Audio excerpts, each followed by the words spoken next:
Il y a, parmi ceux qui regardent en ce moment même, des êtres dont l'esprit n'a pas été formé par ce monde. Tu ne le sais pas encore, mais l'ennemi de ton âme tremble depuis ta naissance. Il y a quelque chose en toi qui dérange l'ordre établi des ténèbres. Une lumière que tu ne maîtrises pas encore, mais qui brûle déjà dans tes os. Si tu sens dans ton esprit que ce message te concerne, ne passe pas à côté. Ne laisse pas ton doigt glisser vers une autre vidéo. Ceci n'est pas un contenu ordinaire. C'est un signal dans ton esprit. Abonne-toi immédiatement à cette chaîne. Ne remets pas ça à plus tard. Ici, nous ne parlons pas de religion, nous dévoilons les réalités invisibles du royaume. Nous ne faisons pas de plateau télé, nous ouvrons des portes spirituelles.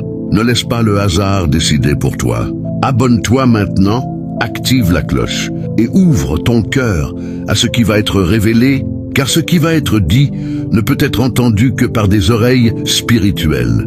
Il y a une réalité que beaucoup ignorent, mais que les ténèbres connaissent très bien. Toucher à un élu de Dieu, c'est toucher à la prunelle de ses yeux. Ce n'est pas une menace humaine, c'est un principe cosmique. C'est une loi écrite dans les cieux avant même que la terre ne soit formée. Dans le psaume 105, verset 15, il est écrit « Ne touchez pas à mes oints et ne faites pas de mal à mes prophètes ». Ce n'est pas une suggestion pieuse. C'est un décret divin, une loi spirituelle, plus puissante que toutes les armées de la terre, plus forte que tous les complots humains, plus redoutable que tous les jugements terrestres. Aujourd'hui, je vais te parler de cette marque invisible qui fait de toi une cible, mais aussi une terreur pour l'ennemi. Je vais te révéler pourquoi, depuis que tu es né, il y a une guerre autour de toi. Pourquoi tes propres parents, parfois sans le savoir, ont été utilisés pour éteindre ce que Dieu allumait en toi. Pourquoi tes amis d'enfance se sont éloignés. Pourquoi tes professeurs ne comprenaient pas ta profondeur. Pourquoi tes collègues chuchotent dans ton dos. Pourquoi tes propres frères et sœurs dans la foi, parfois, ne voient pas ce que Dieu voit en toi. Peut-être te demandes-tu pourquoi, depuis ton enfance, tu as toujours été incompris. Pourquoi tes propres proches, parfois, ont senti le besoin de rabaisser ta lumière. Pourquoi tes idées, tes visions, tes rêves dérangent. Pourquoi quand tu parles, certains se taisent, d'autres ricanent, d'autres s'énervent sans raison apparente. Tu n'es pas étrange, tu n'es pas dérangé. Tu n'es pas un marginal sans raison, tu es un élu. Et le monde déteste ce qu'il ne peut pas contrôler. Le monde déteste ce qui lui rappelle qu'il y a un Dieu. Le monde déteste ce qui porte l'empreinte de l'invisible. Regarde l'histoire de David. Avant d'être roi, il n'était qu'un berger, méprisé par ses frères, ignoré par le prophète Samuel au premier regard. Quand Samuel est arrivé chez Jessé, il a vu l'aîné Eliab, et il s'est dit, sûrement c'est lui, l'élu. Mais Dieu lui a répondu quelque chose de terrifiant. Ne regarde pas son apparence, ni la hauteur de sa taille, car je l'ai rejeté. L'Éternel ne regarde pas ce que l'homme regarde. L'homme regarde à l'apparence, mais l'Éternel regarde au cœur. Dieu regarde au cœur, et dans le cœur de David, il y avait quelque chose que personne ne voyait. Une adoration secrète, une fidélité dans l'ombre. Une capacité à tuer l'ours et le lion sans que personne ne le sache. Personne ne célébrait David quand il protégeait les brebis. Personne ne l'applaudissait quand il risquait sa vie. Mais Dieu voyait, Dieu enregistrait, Dieu préparait son heure. Quand Goliath a insulté Israël, personne n'a bougé. Les soldats tremblaient. Le roi Saül lui-même était paralysé. Mais l'élu, lui, s'est levé. Il n'avait pas d'armure, pas d'épée, pas de formation militaire. Il avait une fronde, 5 pierres et un nom, l'Éternel des armées. Et Goliath, le colosse, l'incarnation de la puissance humaine, l'homme qui faisait trembler des milliers de soldats, est tombé comme un arbre mort. Pourquoi? Parce que toucher à l'élu de Dieu, c'est défier l'Éternel des armées. Goliath n'a pas provoqué David, il a provoqué le Dieu de David. Et le Dieu de David ne partage pas sa gloire. Mais il y a un autre exemple, peut-être plus frappant encore. Plus proche de ce que tu vis peut-être en ce moment même, celui de Moïse. Moïse, l'homme le plus humble de la terre, dit l'Écriture. Moïse, celui qui a parlé avec Dieu face à face comme un ami parle à son ami. Pourtant, même lui, le plus grand prophète de l'Ancien Testament, a été attaqué. Non pas par les Égyptiens, non pas par les ennemis de l'extérieur, mais par les siens. par sa propre sœur Myriam et par son propre frère Aaron. Ils ont parlé contre lui. Ils ont dit, est-ce seulement par Moïse que l'Éternel parle? N'a-t-il pas parlé aussi par nous? La jalousie, la comparaison, l'orgueil spirituel. Ils ont voulu égaler celui que Dieu avait séparé. Et ils ne s'en sont pas pris seulement à un homme. Ils ont attaqué l'autorité que Dieu avait établie.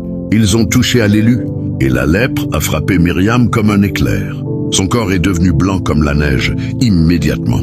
Et Dieu a demandé, « Pourquoi n'avez-vous pas craint de parler contre mon serviteur, contre Moïse? Comprends-tu la gravité de cette réalité? Ce n'est pas toi que l'on attaque, c'est celui qui t'a choisi. Quand on touche à toi, on touche à Dieu. Quand on te rejette, on rejette celui qui t'a envoyé. Quand on parle contre toi, on parle contre l'onction qui repose sur toi. Et l'onction, ce n'est pas une idée, ce n'est pas un concept. C'est la présence même du Dieu vivant qui repose sur de la vase, sur de l'argile, sur un être humain fragile. Et toucher à cette onction, c'est toucher au feu de Dieu. Peut-être es-tu en train de traverser une tempête en ce moment même. Peut-être que des langues se délient contre toi. Peut-être que des collègues, des amis ou même des membres de ta famille complotent dans l'ombre. Peut-être que tu es victime d'injustice, de mensonges, de calomnies. Peut-être que tu es rejeté dans ton église, dans ton travail, dans ta propre maison. Écoute-moi bien, et que ces paroles entrent profondément dans ton esprit. Ils ne creusent pas ta tombe, ils creusent la leur. Chaque parole négative prononcée contre toi, chaque prière maléfique envoyée contre toi, chaque main levée pour te nuire, se retourne contre ceux qui les profèrent. C'est la loi spirituelle de la protection des élus. Regarde l'histoire du roi Saül. Cet homme avait tout. Il était grand, beau, puissant, choisi par Dieu, mais il a laissé entrer la jalousie. Il a vu que David réussissait, que les femmes chantaient « Saül a tué ses 1000, mais David ses 10 000 ». Et son cœur s'est aigri. Il a passé des années à poursuivre David, à vouloir éteindre sa destinée.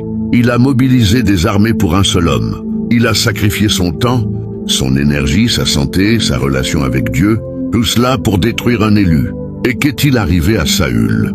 Il est tombé sur son épée. Il s'est suicidé sur une montagne, entouré de ses ennemis. Ses fils sont morts le même jour. Son royaume lui a été arraché. Ceux qui lèvent la main contre loin du Seigneur finissent toujours par se détruire eux-mêmes. La ruine ne vient pas de toi. La ruine vient de l'ange de l'Éternel qui campe autour de ceux qui le craignent. Et je ne parle pas seulement de l'Ancien Testament.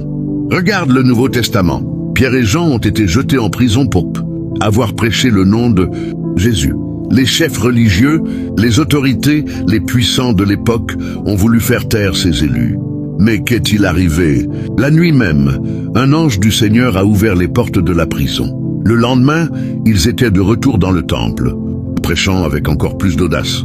Les menaces n'ont servi à rien. La prison n'a servi à rien. La mort elle-même n'a pas servi à rien.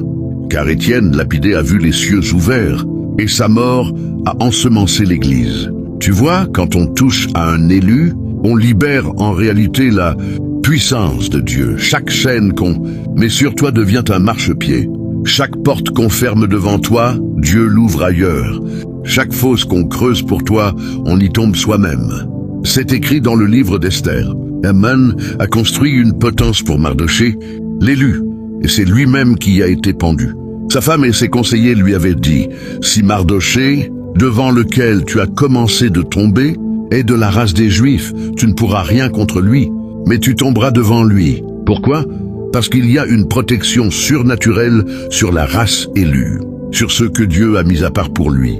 Dans le livre de Zacharie, chapitre 2, verset 8, Dieu déclare quelque chose de bouleversant. « Celui qui vous touche la prunelle de mon œil. » La prunelle de l'œil est la partie la plus fragile, la plus précieuse, la plus protégée du corps humain. Inconsciemment, quand quelque chose s'approche de ton œil, tu clignes, tu te protèges, tu détournes la tête. Dieu te compare à la partie la plus sensible de lui-même. Comment veux-tu que quiconque puisse te toucher impunément? Comment veux-tu que quiconque puisse te nuire sans que Dieu lui-même ne réagisse instantanément? Alors, si tu es en train de vivre une attaque, une injustice, une trahison, lève la tête. Ne pleure pas sur ton sort. Ne te plains pas. Ne cherche pas à te venger. Ne réponds pas aux insultes par des insultes. Ne rends pas le mal pour le mal. Laisse Dieu être Dieu.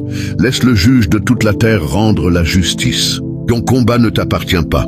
Il appartient au Seigneur. Et quand Dieu combat pour toi, le silence est plus puissant que toutes les armées. Quand Dieu combat pour toi, ton repos est plus terrifiant pour l'ennemi que toutes tes stratégies humaines. Peut-être que tu doutes encore. Peut-être que tu te dis « Mais je ne suis personne. Je ne suis pas un grand prophète. Je ne suis pas un pasteur célèbre.